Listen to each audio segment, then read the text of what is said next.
Hello, we're at Disney Springs today, and we're gonna watch Superman.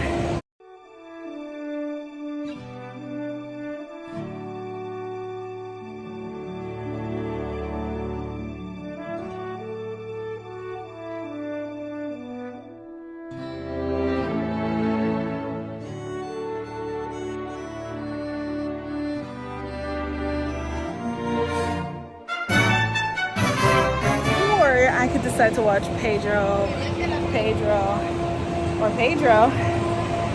but Fantastic Four's not out. We'll be here next week for that one, for sure. But yeah, going to see Superman in the Dine-In theater, and I'll show you guys what it looks like. Dolby is the biggest theater here. It is not reclining, but the seats are very comfortable, and I'm a plus-size woman, and I can say that the seats do have enough space,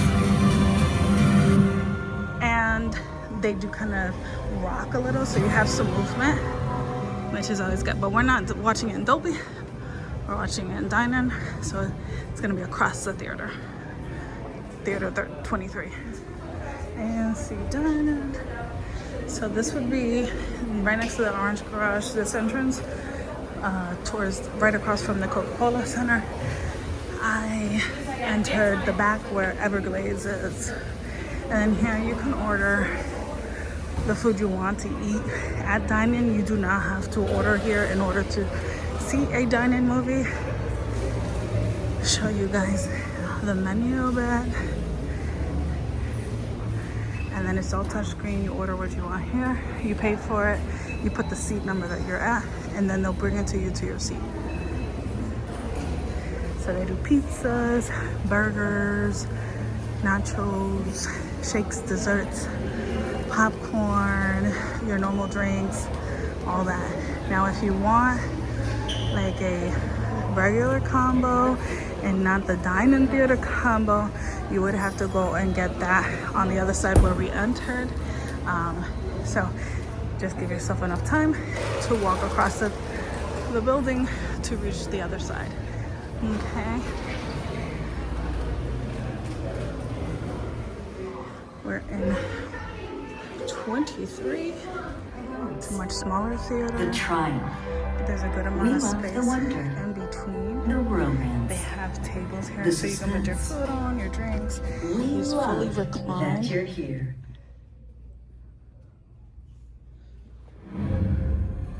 You ready for the next adventure, pal? And the buttons are on the side. This is all I've ever And you wanted. can see the steps Be a real here. hero. And then they'll put food here. If you haven't gotten to your seat, or let's say you got up to go use the bathroom, they will leave seats. It's better. Some tables here. They'll come back and check. And then if you're in a wheelchair, you can also use these tables, and they will wheel it out to you for just the middle seating. Car now in the orange garage. Just giving you my review so far of Superman without any spoilers. So good. I don't recall Disney movies being this good in a pretty long time, because I want to say Black Adam was decent. I wasn't mad about it. Shazam was decent. I think the most that I remember is Wonder Woman. The first one was amazing.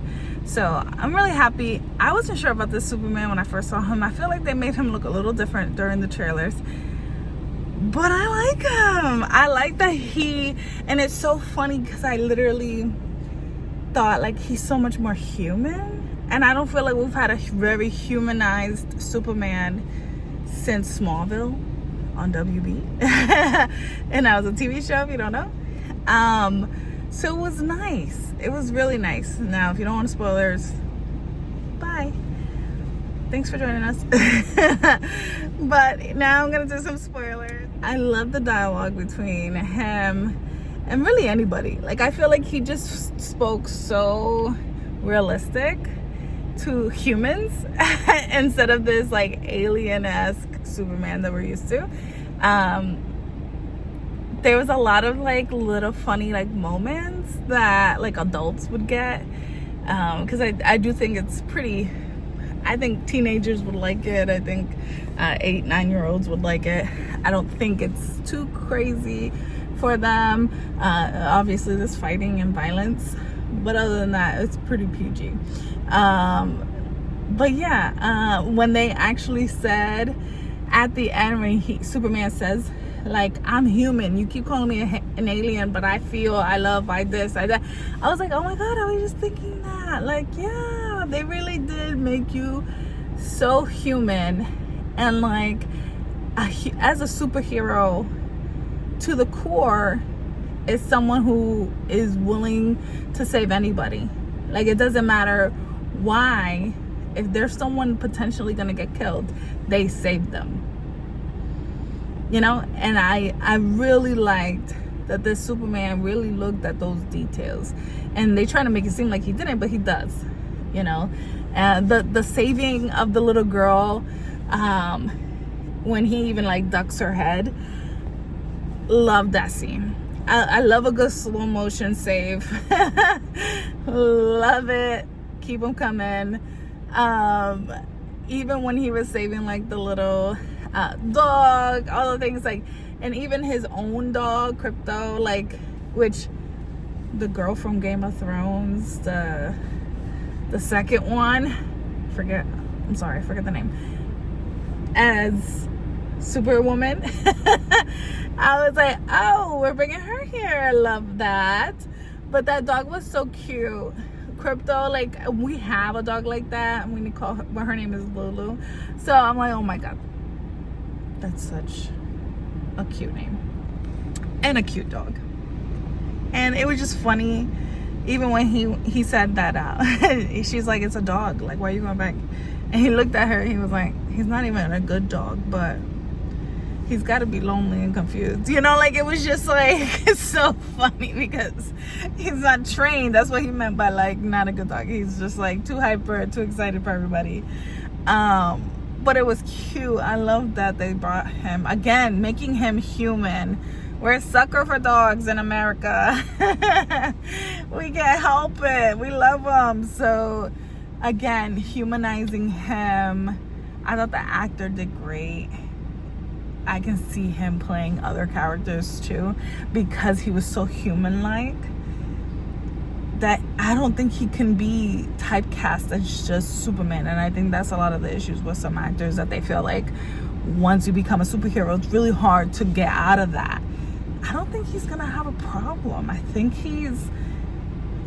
the way he speaks, the way he articulates, like, it's just gonna be almost kind of like a Ryan Reynolds situation, where Ryan Reynolds can be in multiple different things and no one's like, oh my god, that's Deadpool, oh my god, that's Deadpool. I'm like, no. So I think he's got that potential of really, fingers crossed, really getting this DC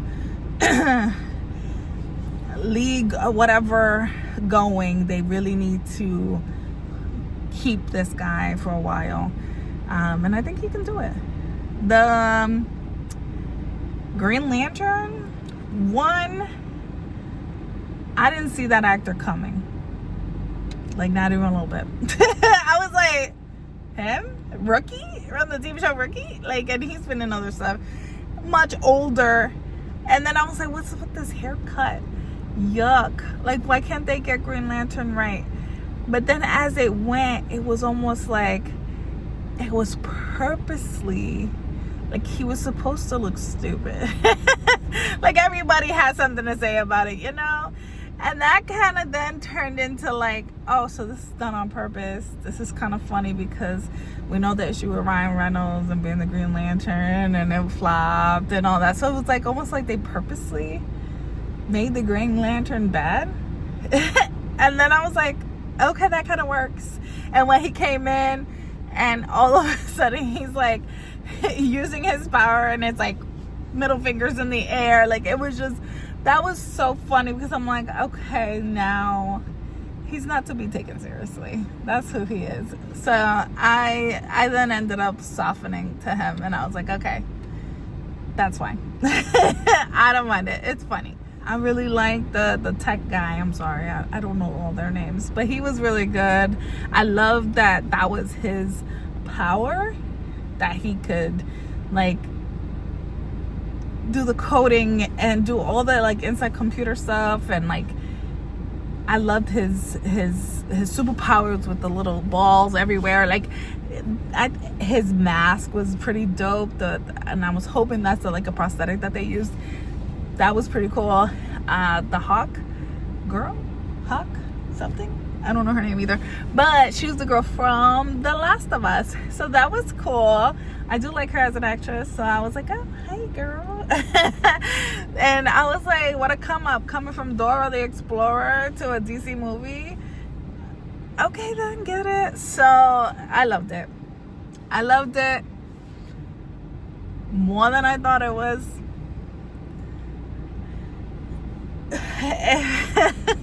If you still haven't seen it after all this I've told you, go see it, or at least stream it right away when it shows up, because I will be watching it when it streams for sure. Again, I did watch it laser as well, and that theater, the reclining chairs recline as usual. There are some other theaters that have recliners where you can move the leg up and down and keep your back straight, and then that one, then you can keep your legs down and move your back up and down. And I kind of like them a little bit more, because after a while you're being in the same position. It's nice to be able to move it around, especially in a long movie. But these have the heated seats, and I just came from Animal Kingdom, if the outfit didn't say.